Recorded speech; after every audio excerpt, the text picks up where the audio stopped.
Bismillahirrahmanirrahim.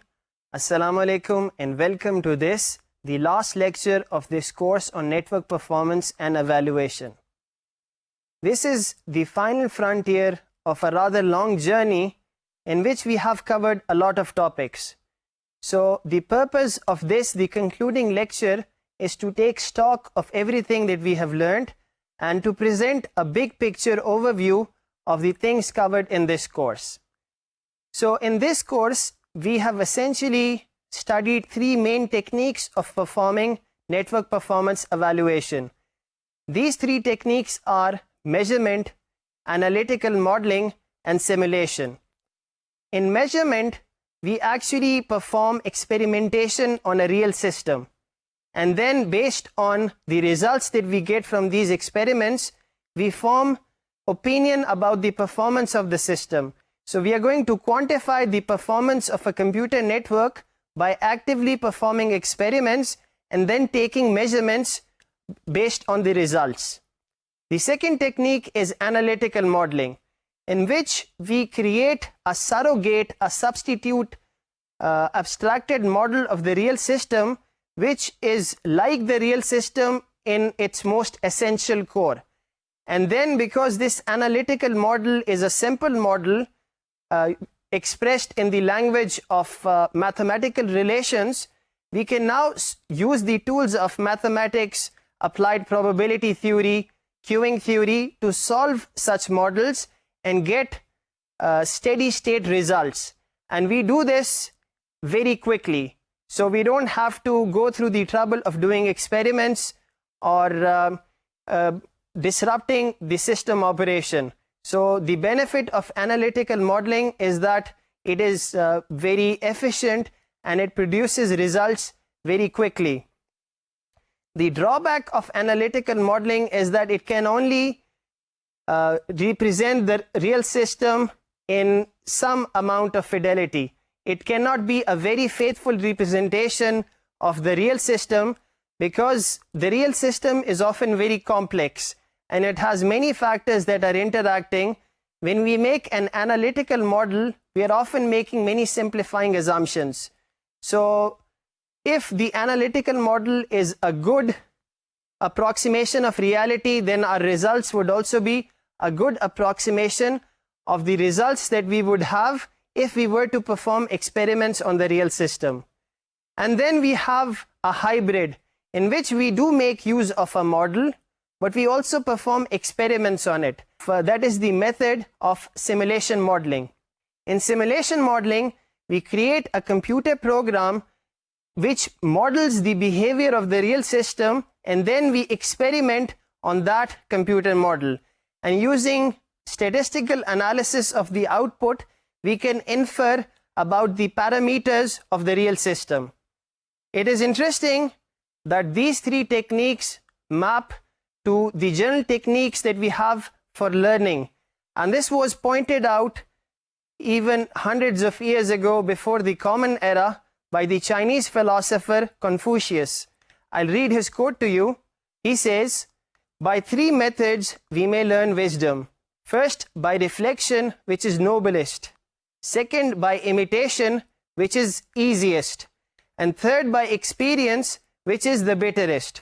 So it is interesting that even Confucius, although he was not working certainly on the problem of network performance evaluation, he was talking about learning in general. But he has outlined three main methods. The first method he outlines is the method of reflection, of thinking about something and then creating a mental model of it and then solving it. I'm talking now in the term of network performance evaluation. So the direct analogy to this is the analytical model, in which you reflect about the system. You're not doing any actual experiments on the system. In the words of Confucius, this is the noblest technique. In our realm of network performance evaluation, analytical modeling is very useful. And often, if it applies, we usually tend to favor this because this gives us results very quickly. The second technique mentioned by Confucius is imitation, in which you imitate the real system. And in the context of network performance evaluation, this would be modeling. And we can imagine an analogy between this and simulation, in which we have a computer model which is imitating the real system, and based on the results that we have by performing experiments on this computer model, we can infer about the real system. And the third technique, which stated by Confucius is the bitterest, is experience. And in our case, it would be experimentation, because often it takes a lot of effort to perform experiments on a real system. And in many cases, it is not even possible to perform the experiments that we desire, because it would create disruption in the network. So we have talked about three main techniques that we have covered in this course. The first technique is analytical modeling. It is basically a modeling technique. The other technique is a hybrid between modeling and empirical experimentation, and that is simulation. Because in simulation, we make use of modeling as well, but then we also have to perform experiments on that model. And the third thing is experimentation. The structure of this course is now shown on the screen. You can see that we have divided this course into three parts. The first part, titled Part A, was basically an introductory part in which we talked about the art and science of NPE. We talked about how network performance evaluation requires the scientific method, but even the application of the scientific method invariably requires some judgment, and therefore NPE is both a science and an art. The second part of this course, Part B, was about empirical NPE, in which we talked about measurement, we talked about internet measurement, we talked about performing experiments, and we talked specifically about the design of experiments, because it's no good just looking to do any experiment. We have to find and determine what is the best way of doing experiments, so that you can find maximum information in least amount of effort. So we are going to talk about this, and in more detail. The last part of this course was Part C, which was basically modeling and simulation, in which we talked about modeling the real system or making a computer model of the real system, and then either solving it directly or simulating the real system by performing experiments on this model, or making this computer model run and then observe the output. So you can also see an outline of everything that we have covered in this course. The lectures that correspond to different parts can be seen on the screen now. You can see that we are now at the fag end of this course. We are in the final lecture, in which we are trying to make sense of the forest for the trees. We have up till now been focusing on the details, on the specific aspects, but now we want to see how these parts combine to form the whole. So now, before I talk of the big picture, let me just summarize the major conclusions of each part, and also each one of these parts further had some subparts. So I'm now going to talk about each one of these parts and talk of some of the major insights that we have gained from the discussions we've had in this course. Finally, I would be talking about the big picture, and thereafter I would be offering some parting thoughts and just concluding this lecture and this course. We start with the summary of the entire course. The first part was the science and art of NPE. This corresponds to Part A, and again every part, Part A, Part B and Part C, had three further subparts. So all in all we had 9 subparts. So the first subpart is the science and art of NPE, in which I basically introduced the need of doing network performance evaluation in a scientific manner. And then we also highlighted some common NPE errors that people make and which we want to avoid. So thereafter, in the 4th lecture of this course, we talked of NPE techniques and metrics, in which I identified the three classes of major NPE techniques which we've just introduced: the techniques of analytical modeling, the technique of experimentation, the technique of simulation modeling. And we also identified some common NPE metrics. What are the metrics on the basis of which we can quantify the performance of computer networks? So the major insights in this part of the course was that we must do and adopt the scientific approach for doing network performance evaluation. So essentially it was emphasized that we should use the scientific method for doing credible, reproducible, evidence-based network performance evaluation. There are 2-3 important points here, some terminologies that I would like to reiterate so that it is refreshed in our mind. The first thing here is reproducible.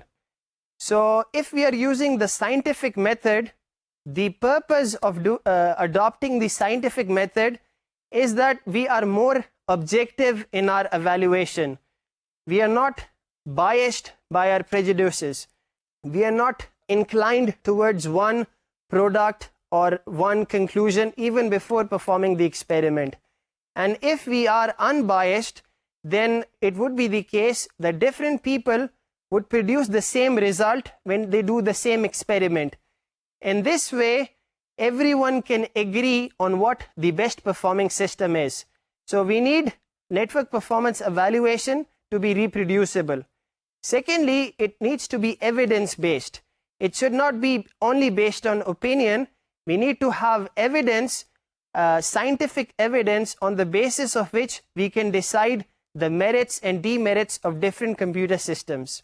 Thereafter, in the second subpart of this course, part A2, in which we had 6 lectures, we talked of the statistical background that is necessary for performing network performance evaluation. In this, we had 6 lectures, mostly dealing with statistics. And I would like to point out here that statistics is perhaps the bedrock upon which the foundation of network performance evaluation stands. This is because in most network performance evaluation studies, we have output that is random. And if we were to perform the experiment again, we would have different values. And therefore, based on any one experiment, we cannot make sweeping conclusions. And therefore, we must learn the science of statistics and apply it to our network performance evaluation experiments to actually learn from data. Because in other words, it is very much possible that we would construe specific cases as general conclusions, and we should avoid that. So the major insights of this subpart was that the science of statistics is an essential component of all physical sciences. So in this way, we can say that statistics is the grammar of science. Every scientific inquiry requires statistics. Thereafter, we said that experimentation, measurements, inferences always have errors, and therefore these must be quantified using sound statistical techniques. It is very important that we first of all realize that all measurements have some error, and I have highlighted this before, that this error does not mean a blunder. It does not mean intentional mistakes or even mistakes that are done that can be avoided. In this case, error refers to the fact that every time you do an experiment, you would have some random variation, and this random variation is referred to error. And it is an essential component of all scientific experiments, and therefore we have to live with it and live with this notion of uncertainty, and then learn to use the science of statistics to quantify this uncertainty. Thirdly, we learned from this subpart that general conclusions require statistical techniques. The plural of anecdotes is not fact. This essentially means that if you have observed something once, twice, or thrice, it does not mean that that would be the case in all particular scenarios. You have to perform proper statistical analysis to separate real effects from chance occurrences. And these were covered in the 6 lectures we had in this subpart. We did hypothesis testing, in which we specifically covered the topic that if we have a hypothesis, when should we be rejecting that hypothesis to adopt an alternative hypothesis.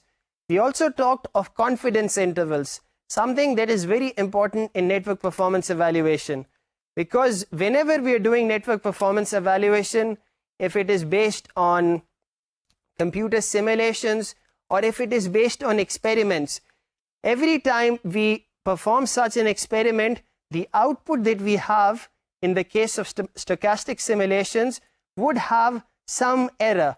In other words, if we were to do this experiment or this simulation again, chances are that you would have a different result. So how can we then understand the general behavior of the system? To do that, we need not only a point estimator but also an interval estimator that is specifying the precision with which we are measuring the statistic that we are measuring.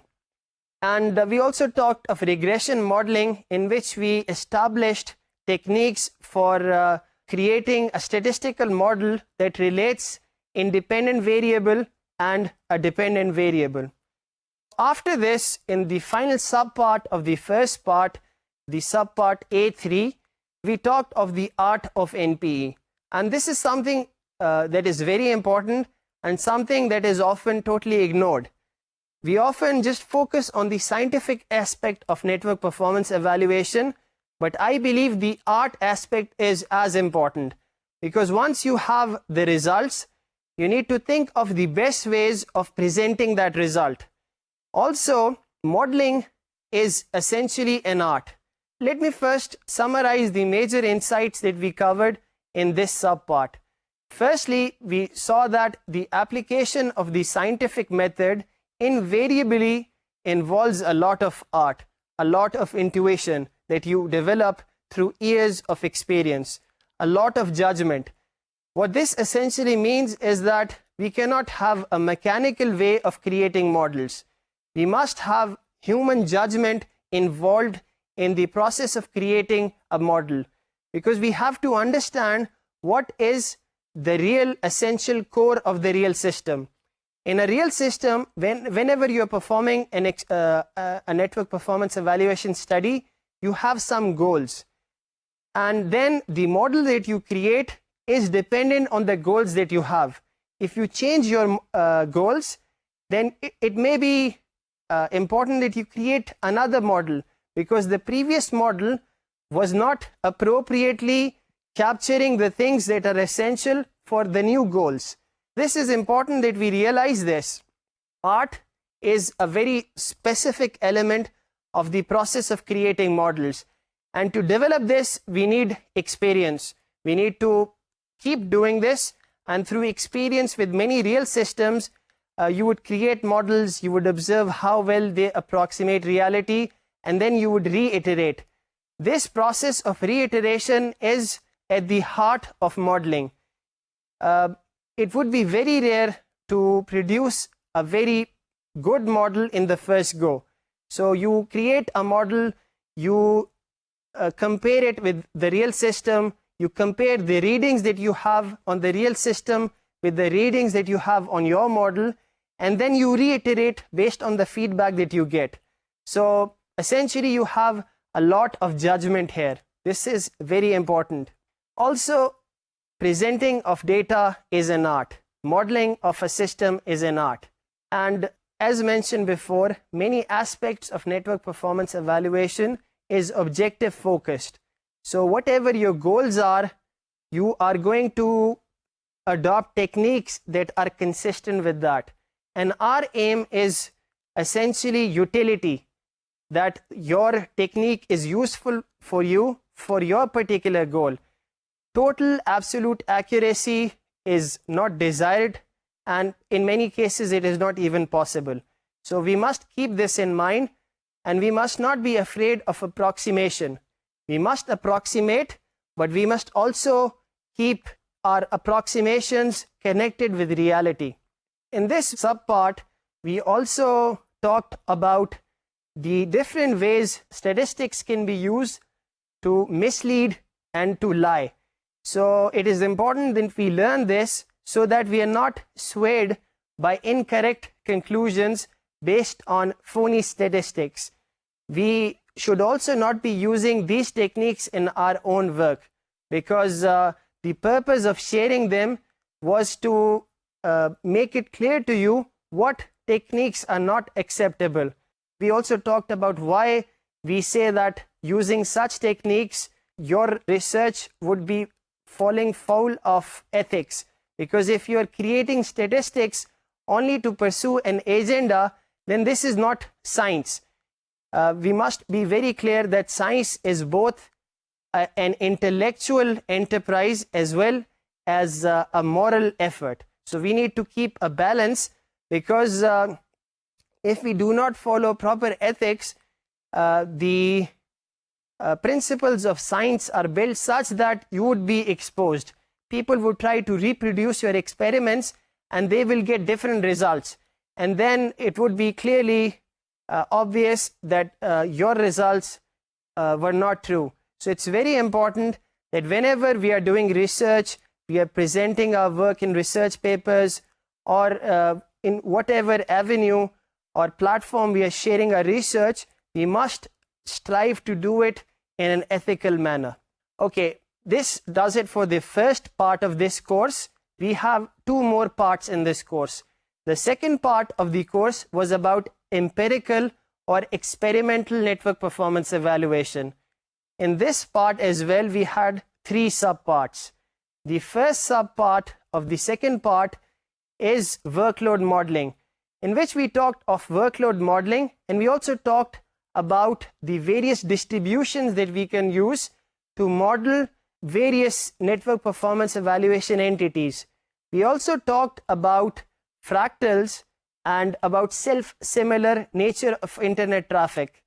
And we saw that internet traffic is different from telecom traffic in some ways, in some fundamental ways. Internet traffic has a more variable nature, and therefore many of the techniques that we developed for telecom networks are not as useful for data networks. So we need to either adapt them or to create new frameworks that can now work with the kind of variability that we have in internet traffic. The 5 lectures that we had in this part can be seen on the slide, and you will also see the first introductory lecture of this part, in which we talked about empirical methods in measurements. So the 14th lecture was essentially an introduction to the process of measurement and to the process of empirical methods. And thereafter, workload modeling had 5 more lectures, in which we had workload modeling, some common distributions, both belonging to the world of Mediocristan, in which we had mild randomness, and also to the world of Extremistan, in which we had extreme variability.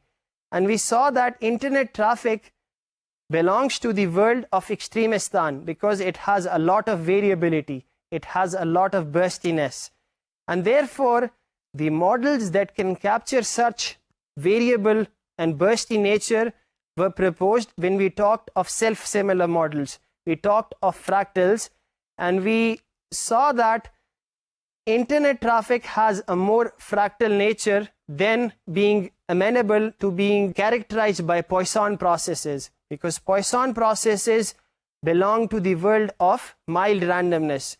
They do not capture the amount of huge variability that we have in internet data. So in this subpart, the major insights were that all network measurements have inherent uncertainty and error, and therefore we should not believe any single measurement to be the final answer. If we understand this, then we would know that we need to do proper statistical analysis of the output. We also saw that network performance is critically workload dependent. If we change our workload, it is very much possible that we would have completely different results. Whenever we are analyzing a computer network, it is important that we analyze it for the workload that it shall be carrying. Because if we use the wrong workload, we would have some evaluation of network performance, but it would not be of the system that you would be using, because the real system would be subjected to some other workload. So it's very important that if we are creating models of the workload, these models are connected to reality. Another aspect that we covered in this subpart was that internet traffic is not independent and identically distributed, which is a very simple model of a time series or some stochastic process. Internet traffic has a lot of interdependence. It is said to be long-range dependent because you have autocorrelations that are effective over large time lags. And also internet traffic cannot be modeled by Poisson distributions. In telecom networks, Poisson distributions just work wonderfully. But in data networks, repeated studies have shown that Poisson models are inaccurate. And furthermore, if we make the assumption that our workload is Poisson, then the results that we have would be inaccurate and possibly totally misleading. Now we come to the second subpart of the second part. In our notation, this corresponds to part B2. So this corresponded to design of experiments, and we had 4 lectures in this subpart. Initially, the first lecture was an introduction to experimental design, and then we talked of one-factor experiments, and then we talked of factorial designs. And lastly, in the last lecture, we talked about fractional factorial designs. We only focused on the very fundamentals of design of experiments, and therefore we only focused on 2-level experiments, in which if you have different factors, all of them only have 2 levels. But for the specific case, when we were talking of one-factor experiments, then we allowed for multiple levels.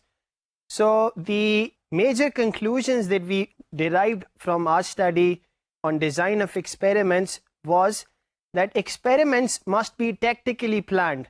In other words, it is not enough just to perform experiments. You have to perform experiments that are efficient so that you learn more from doing less. It can be stated that all experiments are designed. Unfortunately, most of them are poorly designed, and therefore many experiments are performed and not much is learned from them. So to avoid this sorry situation, it's important that we learn design of experiments so that with little effort we can learn more. Also, we saw that good experimental design can calculate factor effect and interactions with minimal number of experimental runs. The important thing here is that in many cases in actual experiments you have multiple factors, and we are not only interested in characterizing individual factors, but in any real system all these factors also interplay with each other, and therefore we are also interested in characterizing the interactions, and we want to do this with minimal number of experimental runs. So using design of experiment techniques we can do that. Finally, one design that is used, it's a very old design, and it has been shown to be inefficient for the last many years, but due to poor statistical information it still is used, is the one factor at a time design. In a one factor at a time design, you only change one factor at a time and you observe what the results are. This is inefficient in the sense that firstly, it does not capture the interactions between the factors, and also using factorial designs, which we've covered in these 4 lectures, we can actually get the same information and in many cases we can get that information in lesser number of experiments. So it's important that whenever we are doing any experiment, we are doing experiments to analyze networks, computer networks, that we adopt a proper experimental design. And that was the major insight that we learned in this subpart. Now we come to the final subpart of the second part. This was the topic of internet measurement. And in this we covered 3 lectures. And this is a very interesting topic and a very relevant topic for network performance and evaluation. Because if we have any thoughts that we want to transform NPE into a science like other physical sciences, we must focus on internet measurement. Because internet measurement is the bridge that connects models to reality. So there is a big chasm between models and reality. In many cases, models are totally separated from reality. We approximate a system so much that our model is nothing like the real system. But if we focus on internet measurement and use it for validating models, we can ensure that the gap between models and reality is reduced. So this completes our discussion on the second part of this course, which was essentially empirical based network performance evaluation. Now we can talk about the final part of this course, which was modeling and simulation based network performance evaluation. In this part as well, like the other parts, we have 3 subparts. In the first subpart of this part, we talked of the stochastic background that is necessary for understanding modeling and simulation based network performance evaluation. Because we make use of stochastic processes and the theory of that has been developed for stochastic processes, it is necessary that we focus on these techniques, specifically on the usage of Markov models, because they are extensively used for modeling computer networking systems. So in this subpart, we had 4 parts. The first part was an introduction to stochastic processes, in which a basic introduction was put forward, and it was described that stochastic process is a time-indexed series of random variables, and we can use it to model random physical process, some empirical process. And it is essential for us to learn about this because network performance evaluation system, various attributes of it can be modeled by stochastic processes. And one of the most appropriate model for us because of its simplicity is the Markov model, in which you have dependence between successive random variables, but they are of a limited nature. And because of that, these models are tractable. In other words, we can easily analyze such models. So the remaining part of this subpart focused more on Markov chains, which are most relevant to us because of their use in queuing theory. So the major insights of this subpart was that most of network performance evaluation measurements are of random nature, and we can make use of the formalism of stochastic process, specifically of Markov chains, to model such empirical processes. And using such models, we have now brought the empirical process into the analytical domain, and then we can solve for such models and learn about the real system. It also needs to be emphasized that Markov models are very useful, but they're also very simplified. In many real systems, the interdependence between successive random variables that are separated in time is of a more complex nature. Markov modeling is just an approximation of it. And in many cases, it is not a very good approximation, but still it offers us a trade-off. We can use it to analyze systems more simply. But we must keep in our mind that we are making use of an approximation so that we don't get fooled and believe our results to be exactly true. After introducing stochastic processes, we now went to the second subpart of the final part of this course, which was an important subpart. In this, we talked of all the analytical modeling techniques that we have studied in this course in depth. Essentially, we covered the theory that has been developed for studying queues, we studied queuing theory, and we had 7 lectures in this subpart. The first lecture was a basic introduction. Then we talked of the fundamentals of queuing theory, in which we highlighted the role of Little's law, and thereafter we talked of single server and multi-server queuing system models. And then we said that such models can only represent a single queue, but if we want to represent a computer network, all these queues have to be connected in some arbitrary network. And to study that, we focused on the approaches that have been proposed in our lecture on queuing networks. And then after covering all of this, we talked of operational analysis, an alternative framework that can be used for studying queues, and it is a framework which is easy to understand, and it has been specifically built for computer scientists and for analyzing computer systems. And many of the results are more intuitive and have direct analogies with the results that have been shown to be true from stochastic analysis of queues. And finally, we talked of analysis of queuing networks. So we have queuing networks, but how can we analyze such networks? We saw techniques in the final lecture of this subpart. The major insights that we gained from this subpart was that while queuing theory was initially developed for telecom networks and it had spectacular success there, its use in computer networks is not as useful. It is useful because it provides us intuition and it provides us some approximate answers, but it is not as useful as it is for telecom networks because of the different nature of computer networks. Computer networks have attributes that are more of a bursty nature.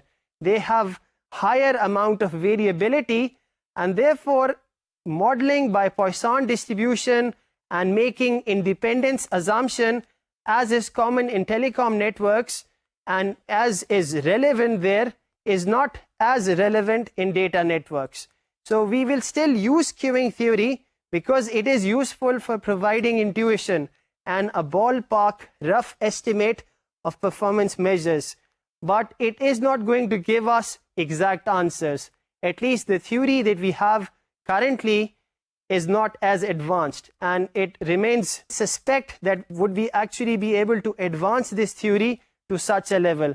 For the kind of models that exist today, we can only analyze for very simplified arrival processes. Essentially, all we can analyze is Poisson arrivals, but repeated studies have shown that arrivals in a computer network are not well modeled by Poisson processes. So we must be aware of this trade-off. We must make use of queuing theory where it's appropriate, but we must know that queuing theory is approximate. Thereafter, now we come to the final subpart of the final part. This is again an important subpart. This dealt with the techniques that we have for simulation modeling, and we focused more on the most important aspects here. Essentially, for all the things that we have covered in this course, we have tried to focus only on the most important aspects, because this is a breadth focus, comprehensive course in which we wanted to give an introduction to a wide range of relevant techniques. So we did not actually study any specific network simulator in any depth in this subpart, but it is hoped that you know enough now to conduct good simulation-based network performance evaluation studies that are not wrong. And also you know where to look for future reference. For all the previous work as well, everything that I have covered up till now, it's important that what we have covered in the course itself is essentially just a high-level introduction. It is important in the sense that with this information, it is hoped that you would be able to perform network performance evaluation study. You would be able to get started. You would be able to read research papers and to do your own research. But it should be clear that there is still things to do. there are specific courses on many of the topics that we have covered in this course. There are specific subjects taught in universities for queuing theory. There are specific courses that are taught in universities for design of experiments, for internet measurements, for simulation-based analysis. So because we only gave some part of this course to these topics, we could only cover them at a high level overview. And therefore, to really master them and become experts in these respective fields, it's important that you know which place to look. And an attempt has been made in the course guidebook and in the references that we have pointed out what are the future things that you can pursue to undertake a more detailed study of these topics. So now back to the topic of simulation modeling. So in this subpart, we had 7 lectures. So the first lecture was a basic introduction to simulation. The second lecture was on random number generation, something that is very important. We make use of random numbers that are created on deterministic computers using pseudo-random techniques to imitate the randomness that we have in the real world. But we must know what are the pitfalls here. So we tried to highlight the important points of random number generators and also some pitfalls. Thereafter, we talked of a very important topic, the need of doing verification and validation. Doing a computer network simulation is not enough because the burden of ensuring that the simulation is a good model of reality is very much on the shoulders of the network performance evaluation analyst who is conducting this study. So we have to ensure that the models that we are using is connected to reality. It is a good model of reality. And we also need to ensure that we are using a verified model. The model that we are using is correctly transformed into a computer program and there are no bugs there. Thereafter, there were 2 very important lectures and these were dealing with statistical analysis of simulations. So whenever we are using a stochastic simulation, we have a logical model that transforms the input model to an output distribution. So the characterization of the input model is very important. We've already highlighted the importance of workload characterization. In a similar vein, in simulation studies, we need to model the environment with which the system interacts by choosing the input model very carefully. And we talked about this in our lecture on input modeling. And the next lecture was about output analysis. In any simulation study, a lot of effort is done on actual programming of the network simulator and of transforming it to be more representative of the system that you want to study. But very little effort is spent on actually analyzing the results. This is clearly something that we can improve on. It is very important that we analyze the output very carefully because the output is just a sample. And if you were to do the experiment again, it is possible that you would have a different result. And the different result may be very different depending on the variation that you have in the output distribution. So it is very important that we first of all realize that in a stochastic simulation, the output is just a sample. It is just a random variable or a series of random variables. And we need to properly analyze it if we want to characterize the real system that is being studied. Thereafter, we studied techniques of comparing systems. Again, when we're doing network performance evaluation, often we have to compare 2 systems, 2 algorithms. It's important that we do not expedite in the sense of making careless judgments. We perform one experiment and we see the readings on the different systems and then we form a very general conclusion. If we want to form a general conclusion, we have to do proper statistical analysis. And in the last lecture of this subpart, we talked of various NPE tools.